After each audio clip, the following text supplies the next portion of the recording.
Hey, what's up guys? This is Anthony from Anthony's Customs, and for this review, we are looking at the SH Figuarts Sakamoto Days TARO figure. Now, this is from a manga. I haven't read it. I never read manga, really. I watch anime when I have time. But this is basically a John Wick sort of character, a retired guy who is able to do stuff from his past. And it looked like a fun character. When Big Bad Toy Store asked if I wanted to review it, I said sure. And so they sent me a review sample, but I'll tell you all the good stuff and the bad stuff. Like always, if you're interested, I'll put a link in the description below, but feel no pressure to click on it if you are not inclined to buy this figure. So let's go ahead and get him off the stand and take a closer look. Alright, before we look at the figure, I do want to show you my package, and it is a nice package. Very colorful. The figure is fairly front and center, and I like that, well, he's centered, but the cardboard's whatever. We've been over that before. A lot of stuff blocking the window, but he's still there, so that's cool. Little broken glass effect, that's nice. And I like the fact that they don't have yellow or green on the background. The figure stands out nicely in the box. Some figures have been disappearing in their boxes lately because of the color choices, but decent back also. Again, people have mentioned how they put all this stuff here rather than down here, but now they're doing it in both places. Bandai seems to have more of this kind of stuff on their boxes than anyone else, so I don't know what's going on with that, but still good looking packages nonetheless. Very nice. Alright, let's take a look at this guy. He stands about 16.5 centimeters, and that's going to make him roughly 6.5 inches. Here he is up against a Darwin. You could easily put these guys on the same shelf, and they would look fine together. Alright, let's do a question of the day. Are you familiar with this manga, or this character, or anything having to do with this? And if you are you interested in this? Or if you aren't, are you interested in this? I thought it was a fun design, and so yeah, I was like, for sure, I'm very interested in looking at their engineering for various things, and this guy has this apron on, so I wanted to see how they did that, so I said, yeah, let's review it. So here we are. So aesthetically speaking, this is plastic. They sculpted it to have these wrinkles in it, which I think is a really, really cool choice. It does allow for it to flex a little bit better. Not great, but I don't mind that it's plastic, because it would work pretty well, and it does work just fine, I think. If they did something different, which we'll talk about when we get to the articulation section, this whole area is super weird. Now, the other argument would be it should just be soft goods. Now, the problem with soft goods is, at this scale, this may end up really ugly, because it's not going to drape like it would in real life. So once you start posing him, you may end up with soft goods that don't work. They probably tried to avoid having that same problem with plastic by sculpting in the wrinkles, in the the draping here. I don't think that works great either, so I think there's somewhere in between what they were trying to achieve.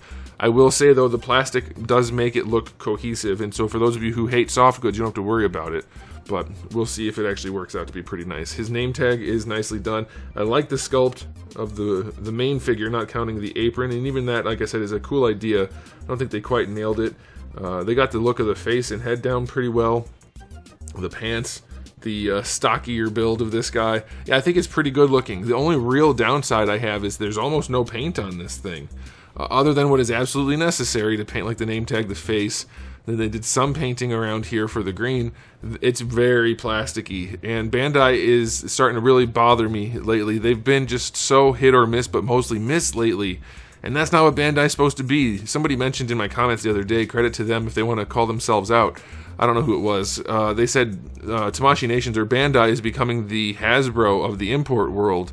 And I never really thought of it that way, but they're kind of right, although I would say not anywhere near to the same degree. They still put out a lot of good figures, but they have definitely been cranking down the quality.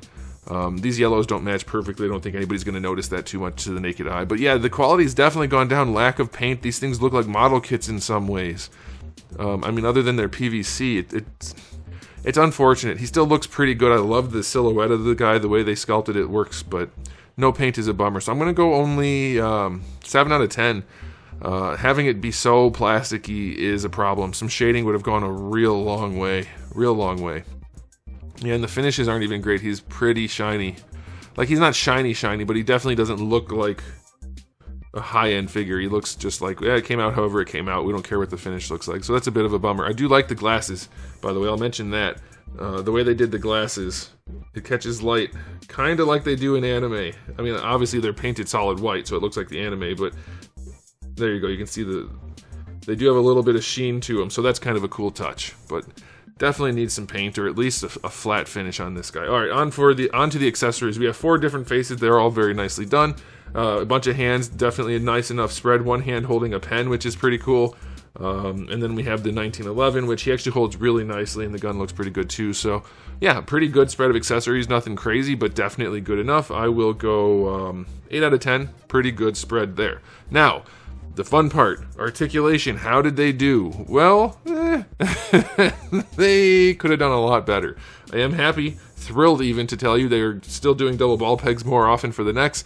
Love that. Complained about it for years. Don't have to complain about it too much these days. So that's very, very nice.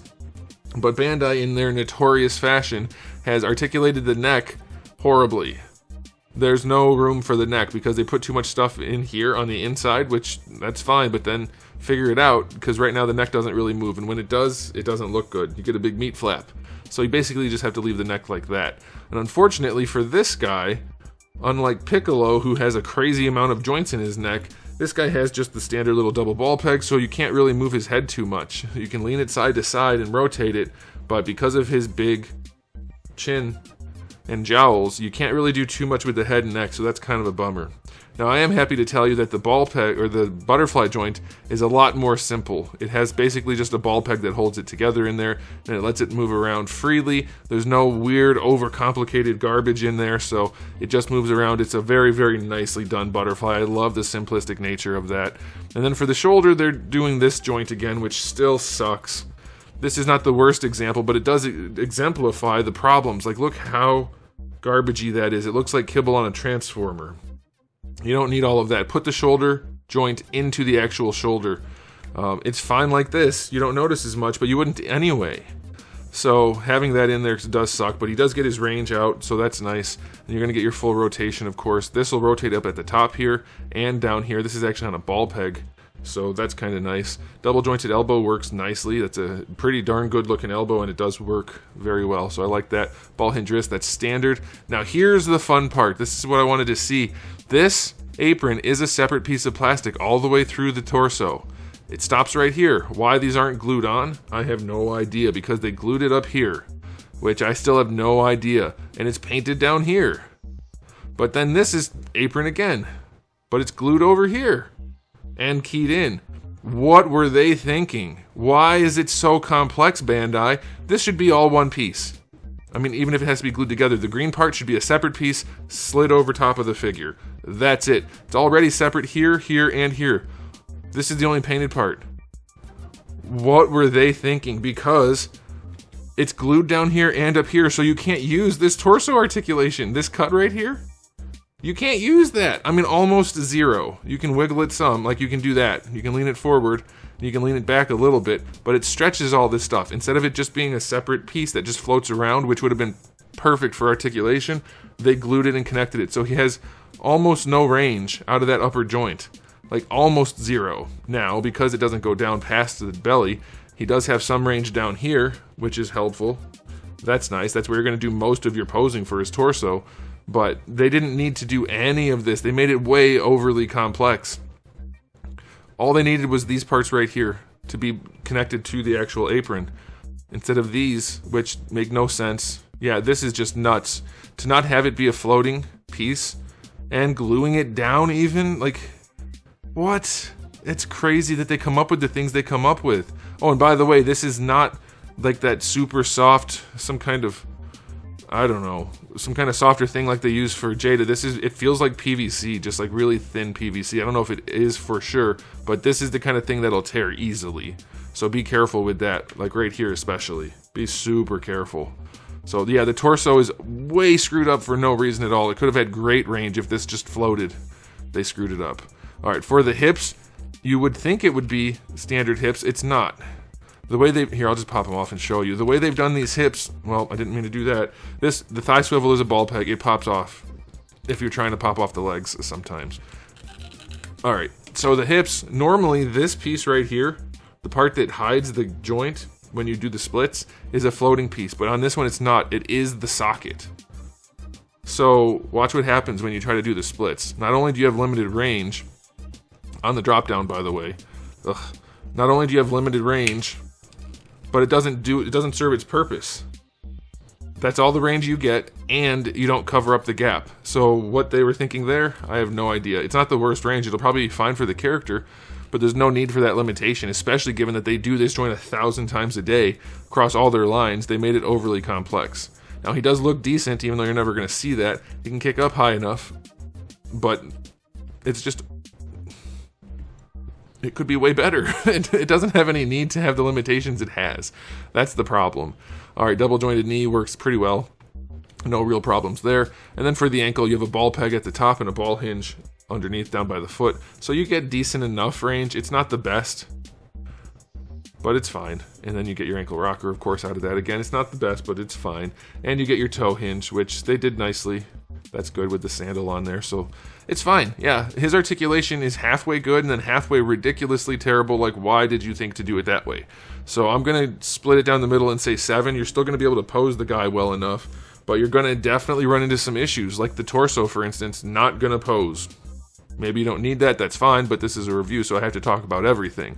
I personally think it's a really fun figure. I like the overall look of it. I like that they tried to do a plastic apron where they sculpted in the wrinkles to afford posability, and it does work well enough, I think, for the character, but they definitely missed the mark in a few different ways. This torso is just crazy to me that they did this, and that it's not a floating piece. That is just nuts, especially since it's already a separate piece almost everywhere.